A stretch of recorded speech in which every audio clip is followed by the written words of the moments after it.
O incidente da passagem de Atilov foi um acontecimento não solucionado até os dias de hoje, e que resultou na morte de 9 esquiadores ao norte dos Montes Urais, na antiga União Soviética, na noite de 2 de fevereiro de 1959. O incidente aconteceu na costa leste da montanha Kolatsiakio, cujo nome significa Montanha dos Mortos. Desde então, nenhuma teoria foi capaz de explicar o que aconteceu. Conheça neste vídeo por que não foi possível decifrar a causa da morte desse grupo de esquiadores, e as estranhas explicações sobrenaturais do exército russo sobre o que aconteceu naquele local.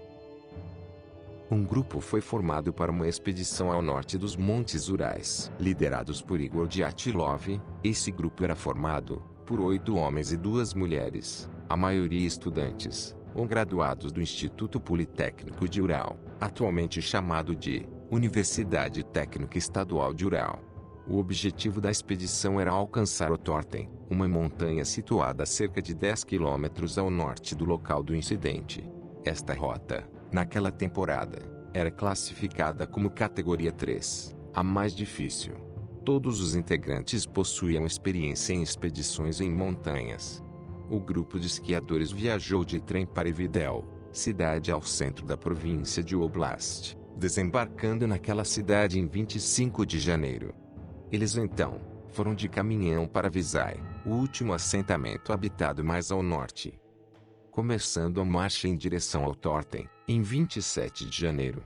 No dia seguinte, um dos integrantes, Yuri Urdin, foi forçado a voltar devido a problemas de saúde. Diários e câmeras encontrados em seu último acampamento tornaram possível rastrear a rota tomada pelo grupo no dia anterior ao incidente. Em 31 de janeiro, eles chegaram à beira de um morro e prepararam-se para escalá-lo. No dia seguinte, 1º de fevereiro, os esquiadores começaram a atravessar a passagem de Atilov. Ao que parece, eles planejavam atravessar o local e montar acampamento do outro lado dessa passagem durante a noite seguinte, mas, devido à piora nas condições meteorológicas, com tempestades de neve e declínio de visibilidade, o grupo acabou se perdendo e seguindo para o oeste, subindo em direção ao topo da montanha Kolatsiakio, a Montanha dos Mortos. Quando perceberam o equívoco, decidiram parar e montar acampamento sobre um declive, a meio caminho do topo dessa montanha. A procura pelos esquiadores. O líder do grupo, Igor Dyatlov, combinou que enviaria uma mensagem telegráfica para seu clube esportivo, assim que retornassem para a cidade de Visay. Estimava-se que isso ocorreria por volta de 12 de fevereiro, mas, mesmo com o passar da data, não houve reação, pois atrasos eram comuns em expedições desse tipo. Em 20 de fevereiro, o Instituto Politécnico de Ural enviou as primeiras equipes de buscas, formadas por alunos e professores voluntários. Posteriormente, o exército e forças policiais foram envolvidas, com aviões e alguns helicópteros requisitados a juntar-se à operação. Em 26 de fevereiro, as equipes de busca encontraram o acampamento abandonado, na montanha Kolatsiakio. A barraca estava arruinada, e um conjunto de pegadas seguiam até a margem de um bosque próximo. Na beira da floresta, abaixo de um grande e antigo pinheiro, foram encontrados os restos de uma fogueira, juntamente com os primeiros 2 corpos, que estavam descalços e usando apenas roupa de baixo. Entre o pinheiro e o acampamento, estavam outros 3 corpos, mortos em posição que sugeria que estivessem tentando voltar às barracas.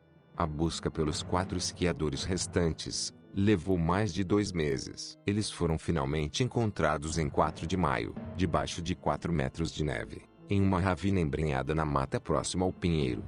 Eles foram encontrados separadamente, a distâncias de 300, 480 e 630 metros do pinheiro. A investigação. Um inquérito foi aberto, imediatamente após o surgimento dos 5 primeiros corpos. Dias depois, foi realizada uma autópsia para determinar a causa das mortes, trazendo à tona alguns detalhes estranhos. O mais notável é que os corpos não traziam feridas externas, apenas internamente, como se tivessem sido esmagados por um alto nível de pressão. Apenas 2 dos corpos tinham ferimentos externos consideráveis, que era a ausência da língua em um deles, e dos olhos no outro. A análise das vestes dos esquiadores identificou que elas continham um elevado nível de radiação. Lev Ivanov, chefe da investigação, disse durante uma entrevista em 1990, que, nos meses de fevereiro e março de 1959, diversas testemunhas, incluindo militares e meteorologistas, haviam relatado a visão de esferas voadoras brilhantes, que flutuavam sobre aquela região. Ivanov afirmou ainda, na mesma entrevista, que na época do incidente imaginou haver algum tipo de relação entre essas esferas e as mortes dos esquiadores. Disse também que, inicialmente, especulou-se que o povo indígena Mansi poderia ter atacado e assassinado o grupo por terem invadido seu território, mas o resultado das investigações indicou que a natureza das mortes não suportaria tal tese. Apenas as pegadas dos esquiadores eram visíveis, e eles não apresentavam sinais de combate corpo a corpo. Evidências sugerem que o grupo foi obrigado a deixar o acampamento durante a noite, quando já estavam dormindo, pois os corpos encontrados estavam apenas parcialmente vestidos. Embora a temperatura estivesse baixa, com tempestades de neve e fortes rajadas de vento, o veredito da investigação foi que todos os integrantes do grupo morreram devido a uma força natural desconhecida.